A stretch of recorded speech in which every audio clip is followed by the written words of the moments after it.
Good afternoon, and thank you for joining our event today. For those of you that don't know me, I'm Nat Keohane, and I'm the president here at the Center for Climate and Energy Solutions, or C2ES. Before we begin, I'd like to cover just a quick housekeeping items. First, we will be recording this webinar or fireside chat, and we will broadcast it. A recording will make it available rather on C2ES Broadcasting. Maybe we're not quite there yet with our media team. So we'll make it available on the C2ES YouTube page within 24 hours. And the format of today's webinar will be a fireside chat, followed by some audience Q&A. We'll have limited time for that Q&A, but we'll try to get to as many of your questions as possible. You can submit your questions in the Q&A box of Zoom, which I think we're probably all familiar with now. In a few moments, we'll have a chance to hear from our guest, Joe Dominguez, the Chief Executive Officer of Constellation Energy Corp. He's a corporate leader at a company that is rising to meet the climate challenge. First, though, I'd like to say a few words about C2ES. For those of you who are not familiar with us, our mission is to accelerate the transition to a thriving, just, and resilient net zero economy. Since our founding over 20 years ago, we've worked with policymakers, businesses, and other stakeholders to advance policies and actions to build support for effective and ambitious climate policies. We need a range of policies, such as clean energy tax incentives, support for electric vehicles, investment in communities to adapt to a changing climate. We need all of those things to put the United States on track to meet our 2030 nationally determined contribution goal of a 50 to 52% reduction below 2005 levels, and to meet our long-term goal of net zero emissions. Now, many of those policies were included in last year's Build Back Better Act. We know that bill itself doesn't look like it's going to be moving forward in Congress, but we also know that we can't afford not to pass and enact the climate and energy provisions in that bill, which do have strong support in Congress. And if enacted, those climate provisions would represent the single largest investment in our nation's low carbon future, establishing a foundation for a modern and globally competitive clean energy economy. As leading companies would attest, the business case for climate action in this country has never been stronger. That's why 27 companies, including Constellation, recently signed a letter urging congressional leadership to overcome the present impasse and see that those historic climate investments are made. One of those companies, as I mentioned, was Constellation Energy Corporation, whose Chief Executive Officer, Joe Dominguez, is with us today.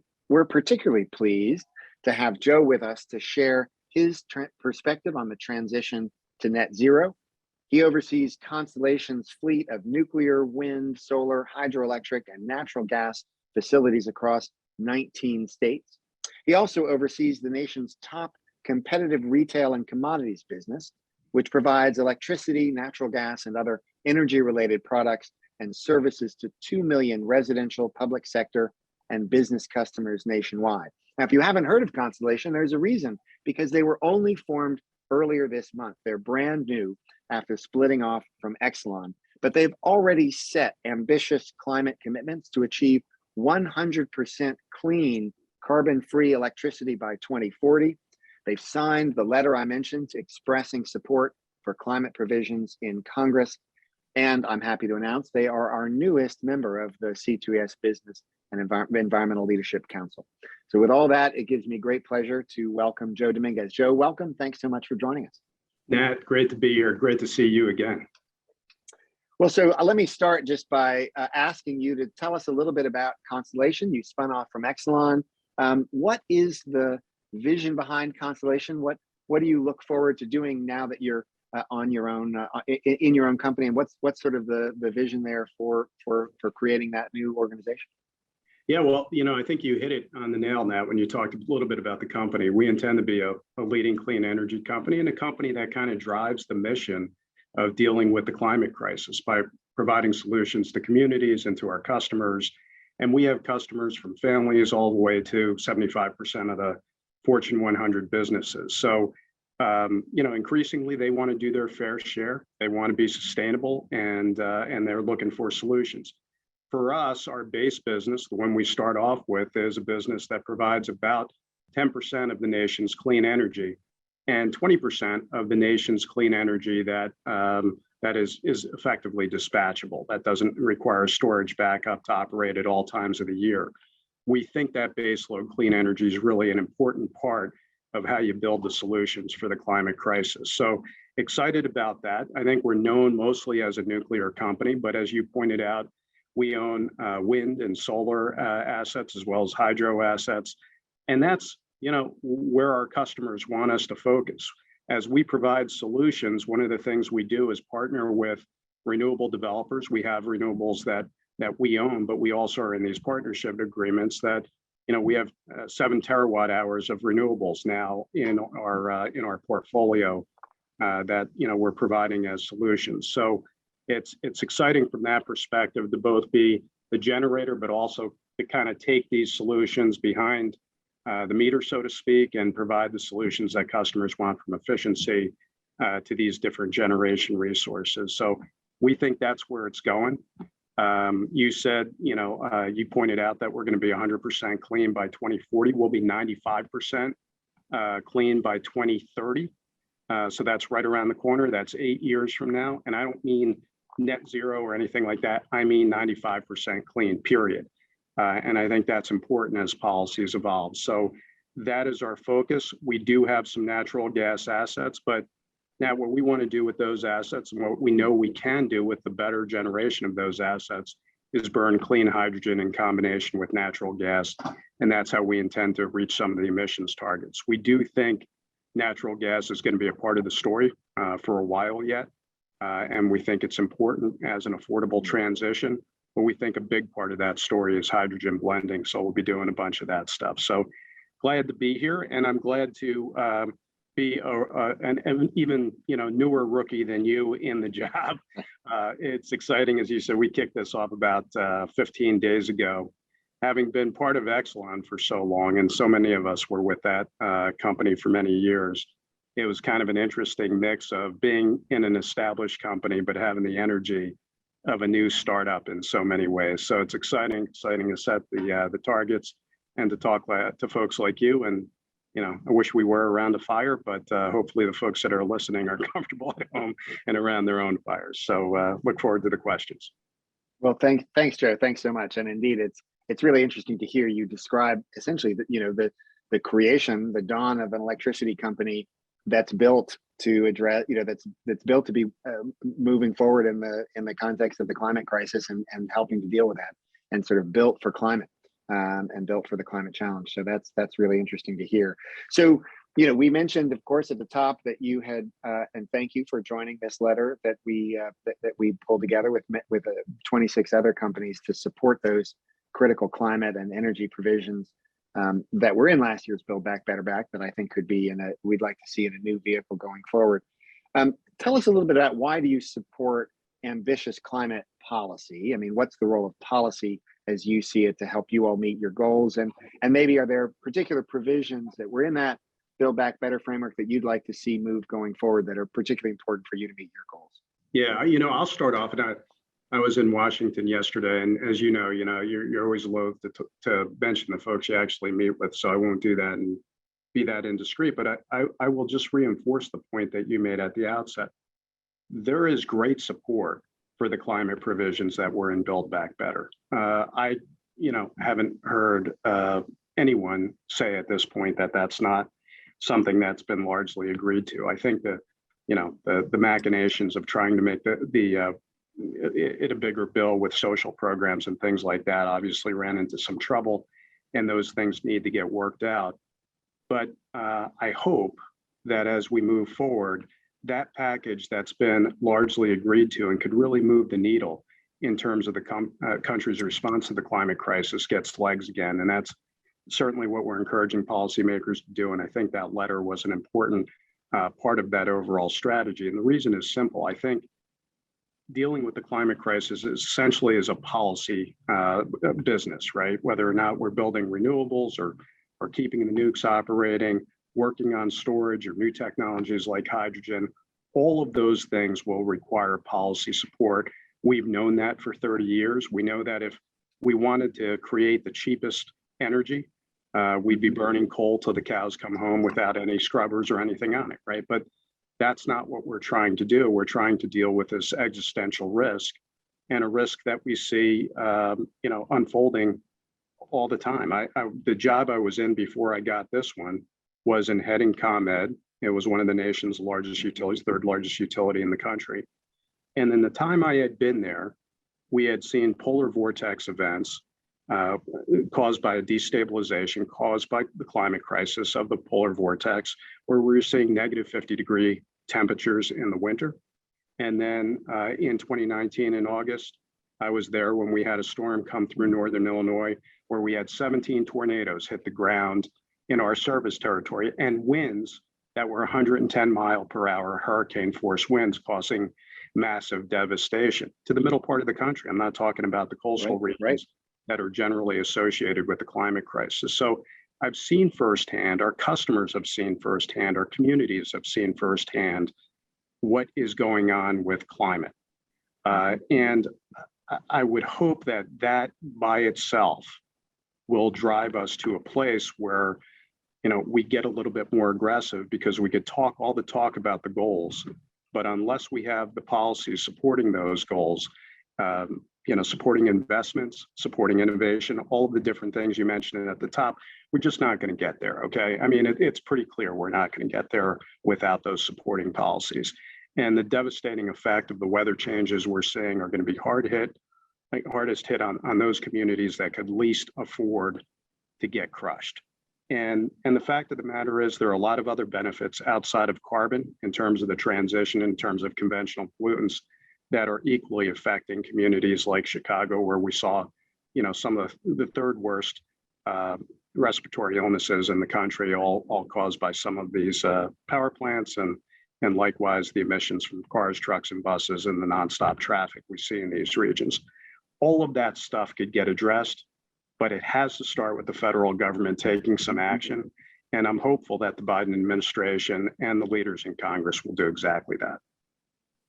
Well, thanks for that. And I think you touched on a lot of themes there, just to pull a couple out. I mean, one, you mentioned the impacts that you had seen running ComEd and you had seen in Illinois and that region of the country. And I think we've seen that across the country, right? And that's one of the things that is driving that support you mentioned, the support for climate and energy provisions, the broad public national conversation around climate that I think we've been having in the last couple of years that we hadn't had before, simply is because we're seeing those impacts and people are seeing them where they live and in the places they love.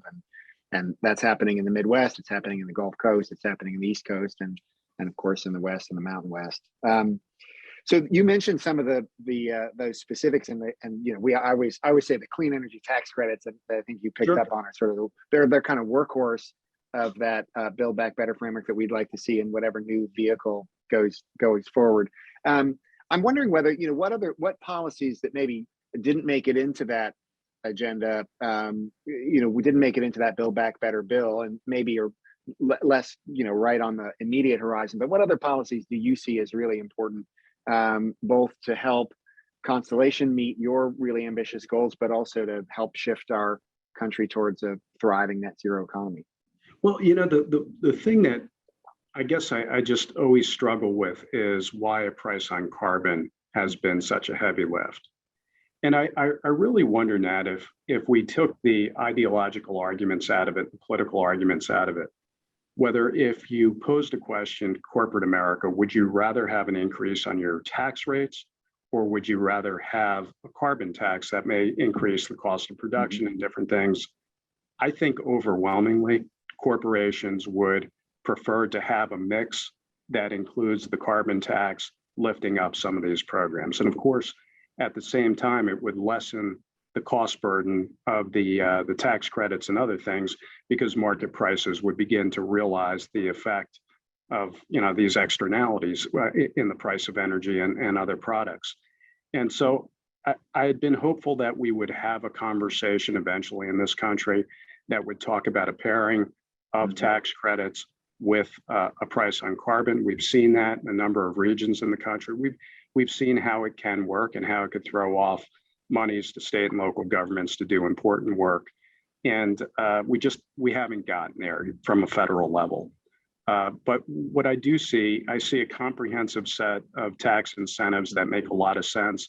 The other thing I think that we shouldn't understate is the value of the provisions in the package for family sustaining jobs. And I think that's incredibly important here, that there is a focus on what I call getting a twofer here, right? Doing the work on climate, but also making sure that we're creating jobs that pay very good wages and focusing it on communities that haven't had the opportunity for those jobs and the economic development that we know we're going to have as we tackle this. We're going to spend a lot of money. Let's make sure as we spend that money, we deal with some of the social jobs issues, because God knows people like me are out there hunting for folks. We got a lot of vacancies we can't fill, especially in this job market. The more people we could train and get them ready for all sorts of jobs in these companies, I think is a win-win for all of us. I like that part of the bill. Yeah, that's terrific. And I want to pick up on that in a minute. I'll pause to note, I appreciate your raising the issue of a carbon price. And of course, that's something that C2ES has long advocated for. As you know, we've long stood for. We've had other folks in fireside chats the past several months. You know, we had Ralph Izzo, another utility colleague, and we had Senator Whitehouse last summer. You know, a number of folks have talked about the value of that and the importance of that.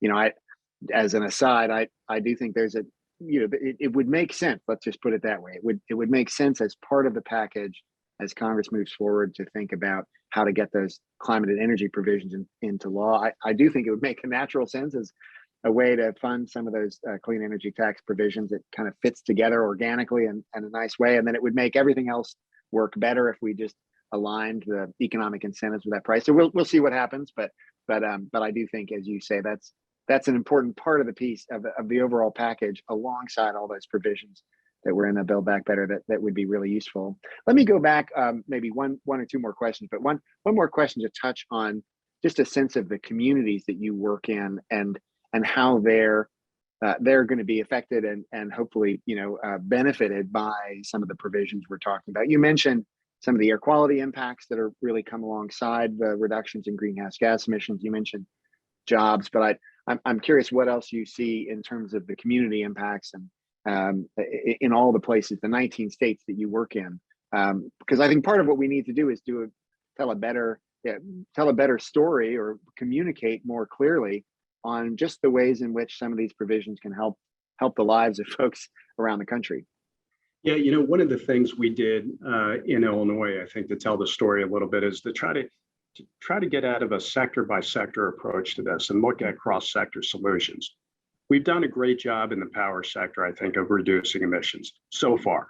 A lot of that is the retirement of coal plants, substitution with natural gas, the growth of renewables is all part of that story. And I think a workhorse there, energy efficiency, that's been, unheralded hero in that work. We are where we are, and it's good. When you look at other sectors of the economy, transportation, when you look at industrial uses, agricultural uses, story is not so good, as you well know. And we continue to see increases across the world in terms of greenhouse gas contributions. So I think when we talk about these things, I think we do have to tell a story a little bit differently. It's not just about carbon emission reductions in our sector, but the ability to use this energy to transform other sectors. We see the movement towards electromobility, right? In Chicago and Philadelphia, Baltimore, Washington. All of that is a focus, not only in terms of the kind of individuals buying electric vehicles, but also busing and other things like that, that not only are changing the carbon footprint, but more importantly, I think, in the lives of many of these folks dealing with the conventional pollutants that are in a lot of these neighborhoods. And when I think about Chicago and what I saw there, the housing stock, you have little kids playing on streets, not much of a lawn, if any lawn, not many parks. They're playing on sidewalks along corridors where trucks and buses are constantly coming in and going out, right? So not surprisingly, when we do an analysis of the health effects, and American Lung and others have done this, we see a strong correlation between that traffic congestion and illnesses, particularly for the elderly and the young. And so one of the things I think we have to do is, and American Lung has done a great job on this, Respiratory Health Association has done a great job on it, is reducing that to something that looks like a cost of carbon in the market. And what was quite interesting in the data in Illinois was this, that when we did that, the health externalities were actually higher than the externalities for CO2, even if you assume the social cost of carbon. You put those two things together, the call for action is compelling, and it's real to the people that we're talking to.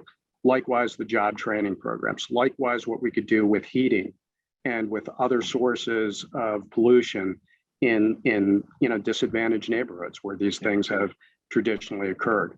We tend to get focused in our own backyard, right? Understandably, that's within our vision. But how what we're doing is transforming the entire landscape of health and environment in the country, we haven't hit that sweet spot yet. We just haven't told the story well enough. And in terms of the economic development we could drive, likewise, I don't think we've told the story well enough. All too often, Nat, I hear people saying stuff like it's cost free or it's going to cost not, that we know that's not true. There are going to be reliability things we're going to need to do with the system. There are going to be things that we're going to need to do for tax credits and other things to make this transformation happen. But unless you see what's getting better from a health and environment side of it and put a cost on that, then you're not telling the whole story. Unless you see what you're doing from a transformation for jobs and economic activity, then you're not telling the whole story. We just can't get stuck on the cost picture. And we can't say that it's not going to be, not going to cost dough. It is going to cost dough, but we'll put that dough to good use. And it's not a choice, by the way, right? This is coming. We've got to deal with it. And we'll be able to do a lot with that money that will alleviate problems that we've long experienced in this society. Yeah, no, I think that was really well said. And as you say, there are investments that need to be made, right? There are investments that need to be made in the electric grid and transportation and infrastructure more broadly. That has a dollar amount associated with it, but what we get back in terms of the dividends from that, not only the economic activity and everything you said, but the climate benefits, but also the health benefits. Way back once upon a time, I was an economics professor, and worked on some of the issues around the 1990 Clean Air Act. And over the past couple of decades, the power sector, the cleanup of the power sector, first of conventional air pollutants like sulfur dioxide and more recently of carbon dioxide in general, that has led to enormous increases in air quality, improvements in air quality on the East Coast, in New York where I live, in Washington where we work. But many, as you say, many communities, in particular the lower income communities, the ones that have always borne the burden of toxic pollution and pollution generally, they are still seeing higher levels of air pollution, and cleaning up the transportation fleet, cleaning up home heating and so on can be critical to that. And I really like the connections you made there to the electric fleet. So shifting gears a little bit, I just want to bring in a little bit of time for I got a couple of audience questions. Thank you to folks who have thrown in some questions.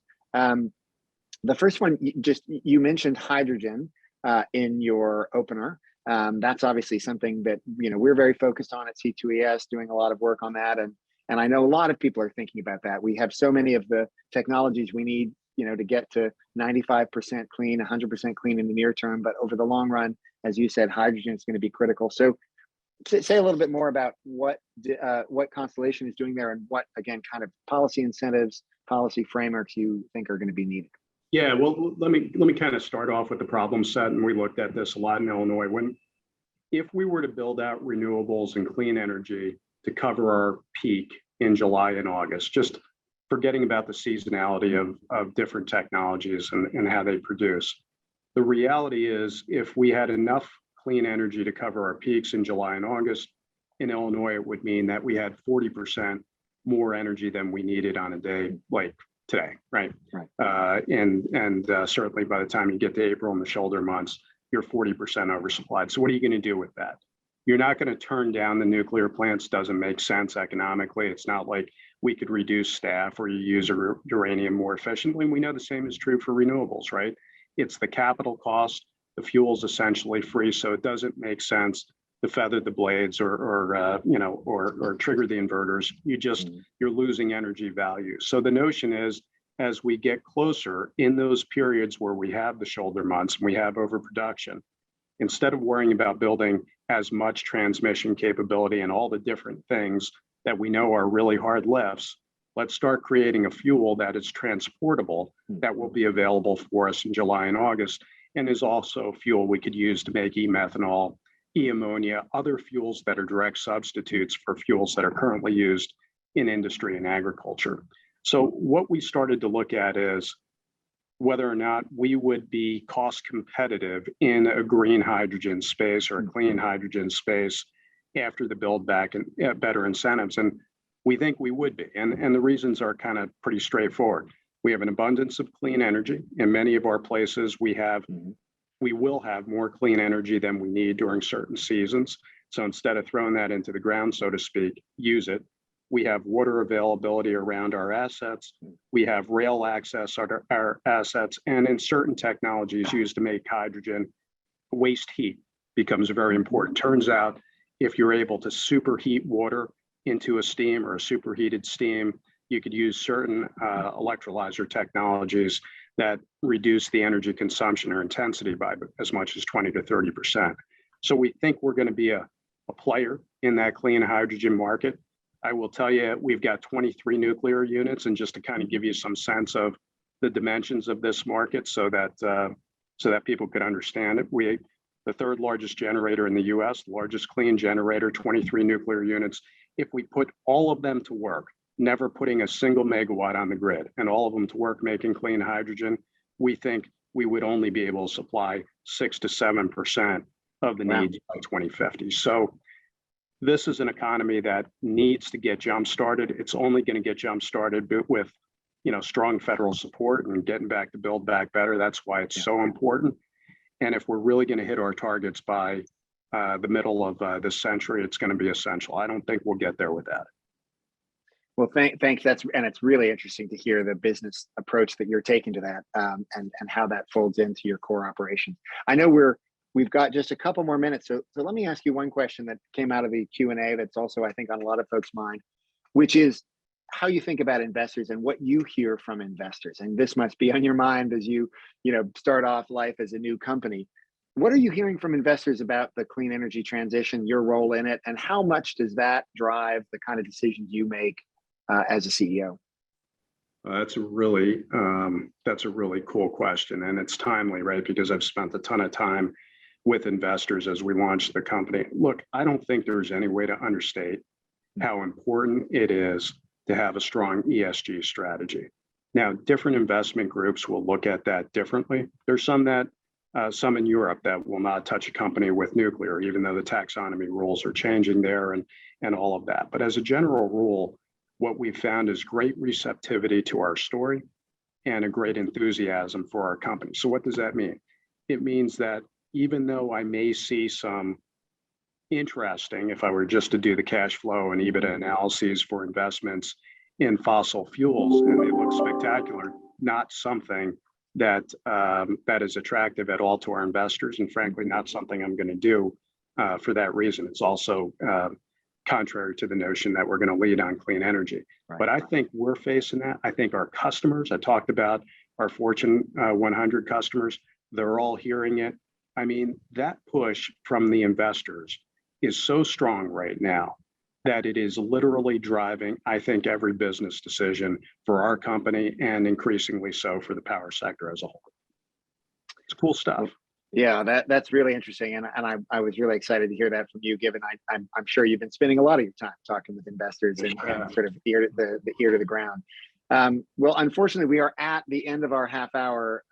Joe, thank you so much for joining us. I mean, I found this, the takeaway I'm taking from this, we covered so much ground, but hearing how you're thinking about an electric generation company that is thinking about, built for climate, and thinking about how to respond to climate policies, benefit from those, and connecting that business case to the economic benefits that accrue to the communities you work in. That's really interesting. I've a lot to think about there, and it's fun to see how that's playing out in the case of Constellation. Thanks so much for for joining us. And thanks to all of you in the audience for joining us. As I said, we will put this up on our C2ES YouTube page within 24 hours.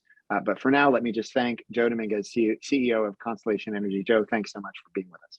Nat, it's been a pleasure. On behalf of our 14,000 employees who are equally committed to this mission, we're going to be there with you and leading the way here. And you're my rookie of the year, by the way. Well, likewise. Thanks very much. And thanks everybody for joining. All right. See y'all.